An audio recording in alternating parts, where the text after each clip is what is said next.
Rubber band. இன்றைக்கி நம்ம rubber பேண்டை எதுக்கோ பயன்படுத்துகிறோம். தலையில் குடுமி போடுறதுலேருந்து சாப்பிட்ட சிப்ஸுக்கு அவரை மூடி வைக்கிற வரைக்கும் ரப்பர் பேண்ட் பயன்பாட்டில் இருக்குது. அப்படி நம்ம பயன்படுத்தக்கூடிய அந்த ரப்பர் பேண்ட் கண்டுபிடிக்கப்பட்ட தினம் இன்று. ரப்பர் பேண்ட் கண்டுபிடிக்கப்படுறதுக்கு காரணம் இன்னொரு கண்டுபிடிப்பு, வால்கனைசேஷன். 19ஆம் நூற்றாண்டில் பயன்பாட்டில் இருந்த ரப்பர் எல்லாமே ஹார்டாக இருந்துச்சு.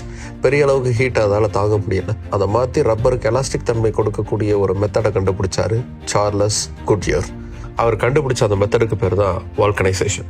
வால்கனைசேஷன் மெத்தட் கண்டுபிடிக்கப்பட்டதுக்கு பிறகு ரப்பருடைய பயன்பாட்டுங்கிறது பல இடங்களில் மாற ஆரம்பிச்சது. அதை இன்னும் அதிகமாக பயன்படுத்துறதுக்கான ஆராய்ச்சிகளில் பல பேர் இறங்கினாங்க. அப்படிதான் ஸ்டீஃபன் பெர்ரியும் முயற்சி பண்ணிட்டு இருந்தார். ஒரு பெரிய ஹாலோ ரப்பர் டியூப் எடுத்து அதை சின்ன சின்னதாக வெட்டினார். அப்படிதான் ரப்பர் பேண்டுங்கிறது பிறந்துச்சு. 1845 ரப்பர் பேண்டை உருவாக்குறதுக்கான ப்ராசஸையும் ரப்பர் பேண்டையும் அவர் பேட்டன் செஞ்சார். அதுதான் ரப்பர் கண்டுபிடிக்கப்பட்ட தினமா இன்னைக்கும் பார்க்கப்படுது. ஆரம்பத்தில் ரப்பர் பேண்ட்லாம் இண்டஸ்ட்ரியல் யூசர்ஸ்க்கு மட்டும்தான் இருந்துச்சு. பெரிய பெரிய பேப்பர் பண்டில் கட்டுறதுக்காக மட்டும்தான் அதை பயன்படுத்தினாங்க.